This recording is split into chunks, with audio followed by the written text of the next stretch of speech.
Good morning and welcome to day 13 of August vlogs. Arthur's back to school today and the weather seems very appropriate for the anxiety I'm feeling about it all. We have heavy rain and thunder.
It is about 11:15. I have obviously dropped Arthur at school.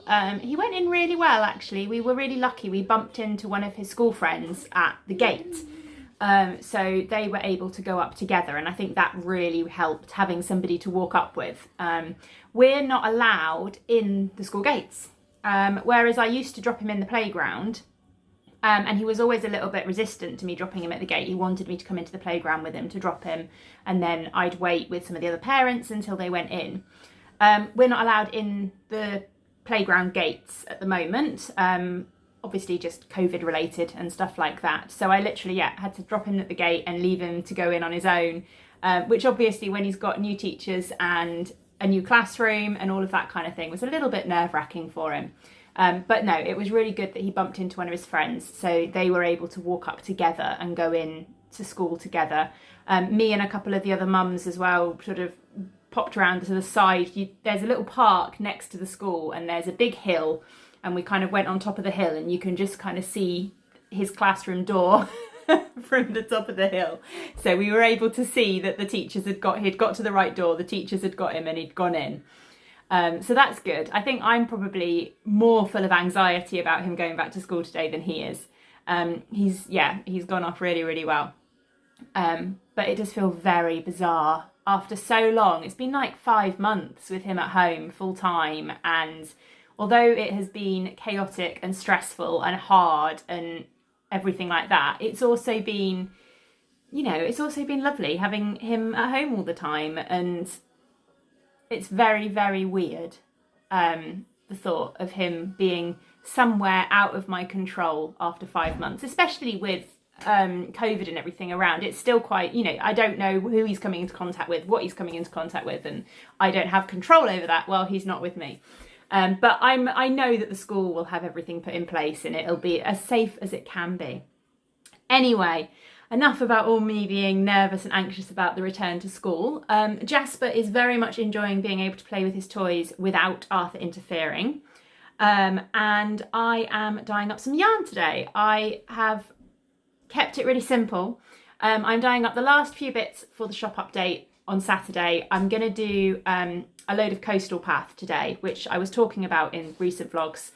So I'm dyeing it up across various different bases. So really simple, just the one colourway that I'm dyeing today. And hopefully, Jasper's coming. Are you coming in? Hopefully I will be able to get a little bit of time to just chill out and do a little bit of knitting in between each batch. Hello! Mr. Bear wants to join in with us. Mr. Bear wants to join in. Mr. Bear used to be mine.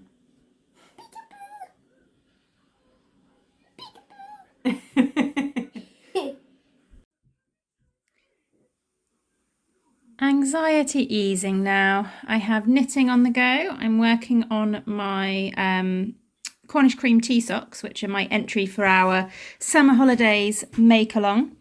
I am catching up with some podcasts. I am so behind on podcasts that I watch. I just haven't had chance with everybody at home all the time. But I am taking a little bit of time today to catch up on some. I'm currently watching Sharon's podcast, SCR1TNO Knitting Project podcast. And I've got a nice wax melt on with a lovely relaxing smell.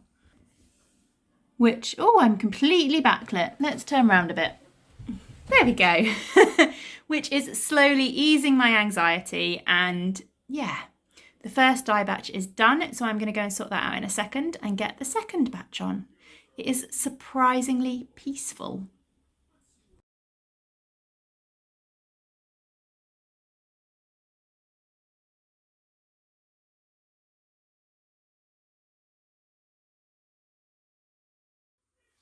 There we go, batch number 1 of Coastal Path complete. It's a bit steamy. I've dyed it up on Stellina, BFL nylon, not that you can see because it's still steaming, and merino bamboo in that one. And now I need to get on batch number 2.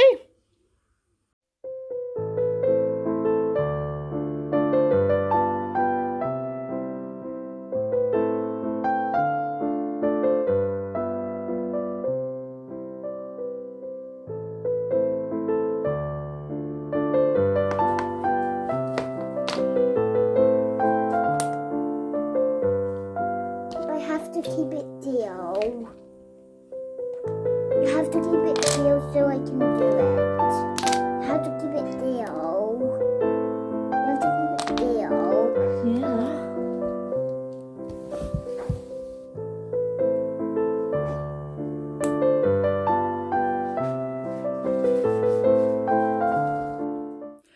Arthur is home. I've just been to pick him up. I meant to do some little nice bit of footage of him walking home from school and I completely forgot because he was too busy telling me about his school day, which he told me more about his school day today than he's ever told me about any other school day. But it sounds like he's actually had a really, really good time. He said things were quite different. He was a little bit put out that they wouldn't let him use his own hand sanitizer that he had taken with him. He had to use the school one and random little things like that. But no, he's had a really good time. He's now curled up on the sofa, playing a bit of computer games, having a little bit of downtime, which is good. Tom has just gone to collect our groceries from the supermarket. We did click and collect again this week, so he has gone to get that and he's taken Jasper with him. I need to get some work done. I've managed to dye my 2 batches of yarn during the day, but I need to get some minis wound, and that's just one of those things that I can't do with Jasper around. Partly because my Swift doesn't attach to our dining room table. Our dining room table's got like the top is flat, but then it's got an angled bit that comes down the side, so the clamp of my Swift won't attach to it, so I can't do it down there anyway. And then of course add to the fact that I'd have a 3-year-old getting in the way and it's just impossible. So I need to start doing that because I'm hoping to have the Fun Fair minis and the Bedtime Story minis ready for Saturday's update. And if that's going to happen, I need to get on with it. Right, I have all the Fun of the Fair minis made up. That's 10 bundles in there.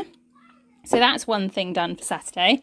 I still need to make minis out of all of the Bedtime Stories ones. That will be 15 bundles, I think, once I've done that. But that's me done for the day. Dinner's nearly ready and I need to go and spend a bit of time with the boys. But I had one other thing I wanted to show you quickly. And that is something that arrived in the post. In fact, 2 things that arrived in the post. First of all, there was these lovely, lovely, lovely, lovely minis from Leona at Rusty Ferret. Leona is a Dundee-based dyer. And she was the dyer doing the mini skeins for the Flower Power Fund this month. So I couldn't resist picking up a set of hers, and hers are inspired by Sweet Williams. So, yep, I have got those and they are gorgeous. She also included a couple of little stitch markers that are really cute as well. And then the other thing I got was this. This is a scrappy pack. I ordered this from Laura, who is the Lonely Knitter, and she's also the maker behind Crafter's Barn. She has just started dyeing yarn, And she was doing these little scrappy packs, and I couldn't resist. You know me, I love a mini. And they're all little balls, ready to use, really pretty colours. She also popped in an extra little mini skein for me and a little tube of her crafter's balm in eucalyptus and lemon. Really lovely. So I'm going to pop those straight downstairs, ready to go in my Cozy Memories blanket, which I really need to get onto with. I had a little look at it today and I am about 10 squares behind.